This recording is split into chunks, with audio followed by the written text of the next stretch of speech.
Small businesses have carried the brunt of the pandemic, with many forced to close their operations or pivot to new businesses overnight. At the same time, they were dealing with the same COVID-19 fears as everyone else. It would stand to reason that the mental health of many small business owners suffered during the pandemic. It turns out the exact opposite happened. A new survey by FreshBooks and Mindshare Partners found the majority of respondents said their mental health was good or very good during the pandemic. What's more, 85% cited self-employment for the reason they were okay. I'm Donna Fuscaldo. I'm a senior finance writer with business.com. Today, we're speaking with Paul Cowan, Chief Marketing Officer at FreshBooks, and Kelly Greenwood, CEO of Mindshare Partners, about this new survey and why small business owners were able to be okay during the pandemic. Paul and Kelly are also here to provide some tips on how we can add some positive thinking to our own lives.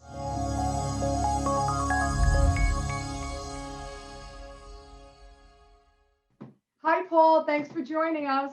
Hey, no problem. Kelly, it's great for you to join as well. Thanks so much for having me. Yeah. So you guys did this survey about mental health and small business owners and self-employed. Why, Paul, did FreshBooks even set out to look at mental health and how the pandemic affected people? Sure.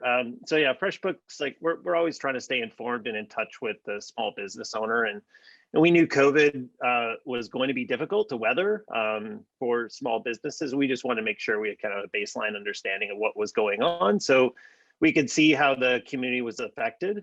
We actually had done a first wave of research right before the pandemic hit, or right before a lot of the lockdowns happened. So we then did another wave. We didn't publish that one, and then we've done another wave. So we've got a pretty good comparison. And really, like, you know, we always want to have a pulse on what's happening with small, medium businesses, because really they're the lifeblood of the economy. They're over 95% of businesses in the US, and understanding how their health is tracking is really kind of a good barometer of the overall kind of health of the economy.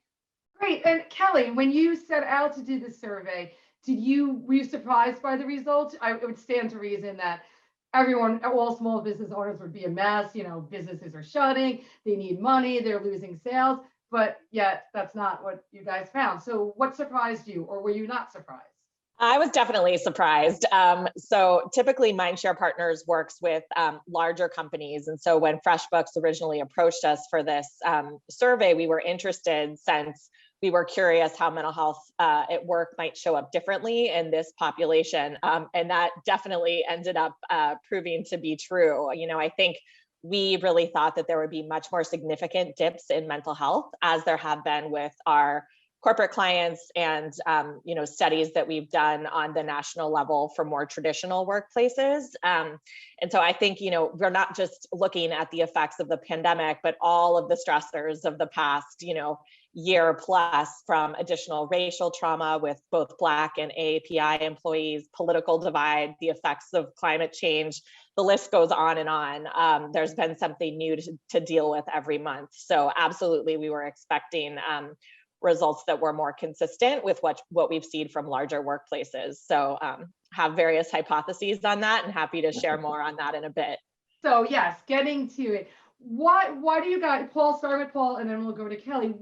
Paul, why do you think small business owners were happy or positive during the pandemic? And given, as Kelly pointed out, the environment that we're in. Yeah, so I mean, it's interesting. They may not have been happy. I think there was a lot of people that were not happy at all, and they were incredibly stressed through the time. But I think what we really saw was, like, one is that there's like owners and small businesses, like they're super resilient, first and foremost. Like, they've got into something because they absolutely love what they're doing, and so that is still kind of fueling them and fueling their desire to remain being in the chosen vocation and business and the type of thing that they're looking to do. And, you know, like we saw, like 85% were you know, despite the pandemic, we were saying this is the best choice for me.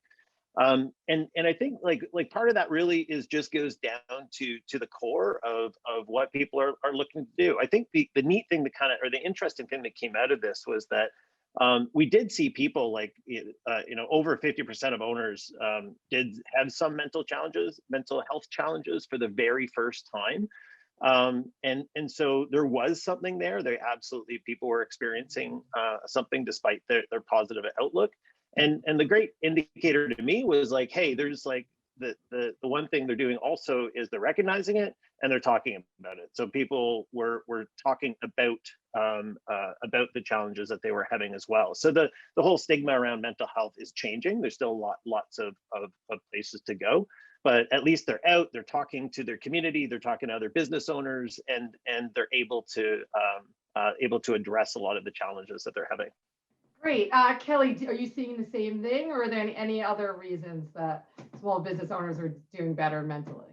Yeah, absolutely. And I think, Paul raises a good point. It's not like they weren't having their challenges, but we have this really unique pre and post pandemic data set, right? And the pre and post was very similar. So it's not to say that they weren't dealing with challenges. But, I think what's important to keep in mind is that up to 80% of people will experience some sort of diagnosable mental health condition over the course of their lifetime. And mental health is very much a spectrum, just like physical health. And we go back and forth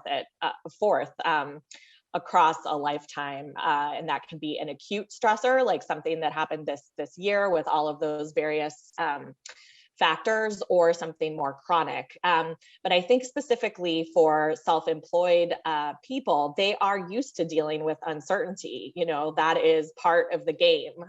Most people wouldn't choose to start a small business if they didn't have perhaps an abnormally high, tolerance for that kind of uncertainty and discomfort, which often does result in increased anxiety. So I think you're starting with a baseline that is probably a bit more used to rolling with the punches. But the other thing that, we really emphasize with our clients at Mindshare Partners is that, not only does mental health some people are more predisposed to mental health conditions than others, but workplace factors can also either trigger or exacerbate mental health challenges. And so some of these factors are things that small business owners have unique control over that don't exist in larger workplaces. So for example, they have an incredible amount of autonomy.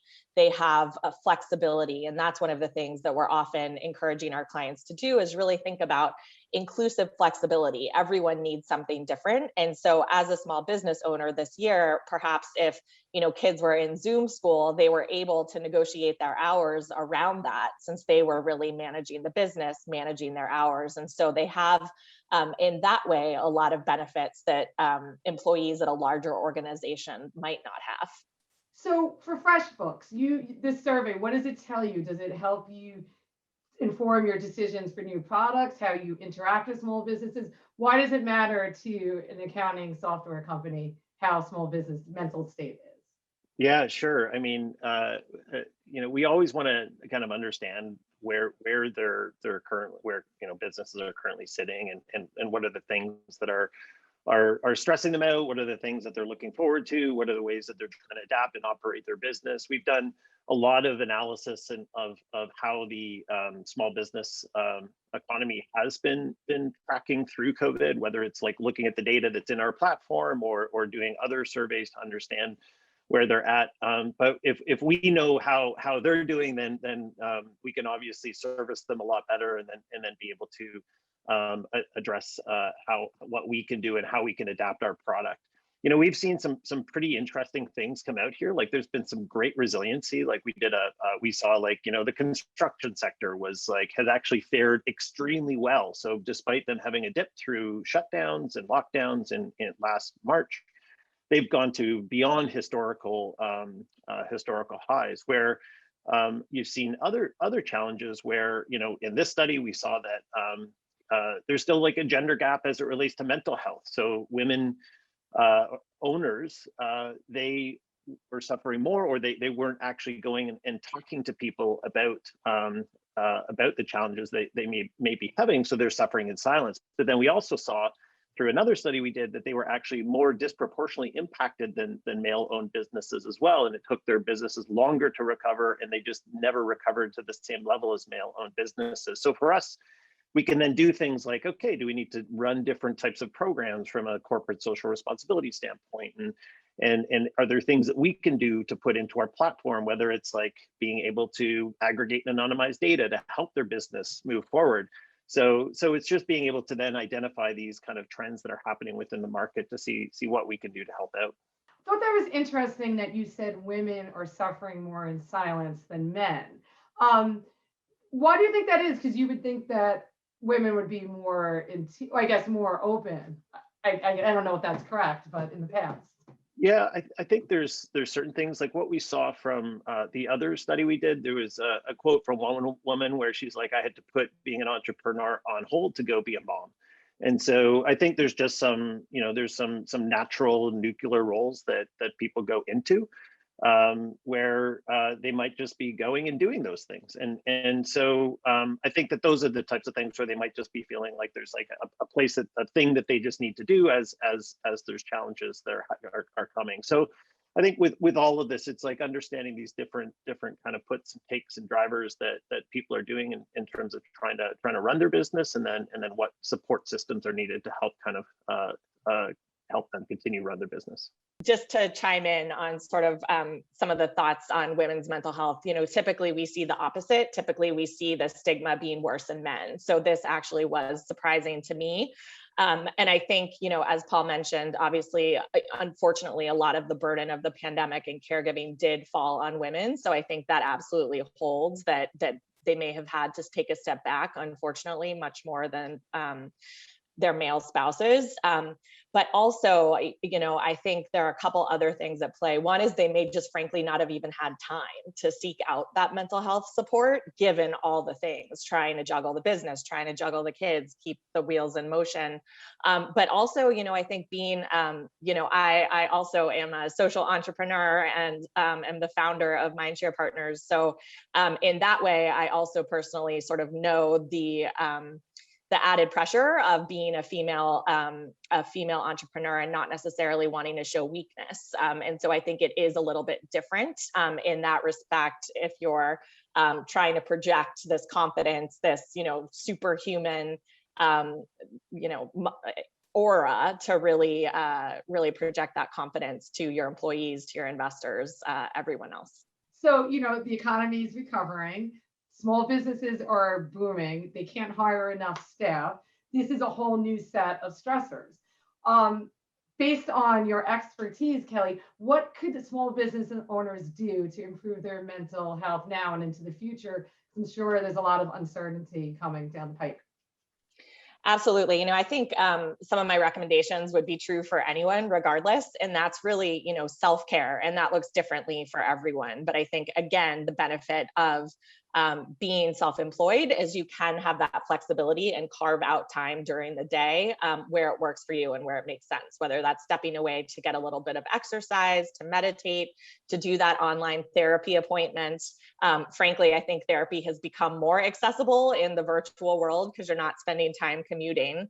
And one of the things that the survey also noted is that entrepreneurs did better mental health wise if they were part of a small business community. And so that is definitely true from a mental health perspective. Specifically, we know that peer support is really valuable, and both for mental health, but also for that business cushion. And so would really encourage that. But also, I think that self-employed people, to the extent that they have employees, also are in such a unique position to really set that culture for their employees, right? And so I think to the extent that they can be open and vulnerable to their employees around mental health challenges, or frankly, just general challenges that they're facing, that gives permission for other folks to be able to talk about mental health at work, to go get that therapy appointment, and really build that culture of connection through these, more personal one-on-one check-ins rather than just going straight to the business purpose of the meeting. And I think in turn also, that helps the entrepreneur to be able to not feel like they have to hide or be that superhero. I talk about my own generalized anxiety disorder with my team, and where I've had blips this past year, they know that, and that gives me the support and the space that I need to be able to manage that effectively. Great. This was awesome. You guys provide so many good tips. I want to thank you both for taking out the time today. Thank you so much for having me. Great. Thank you, Donna.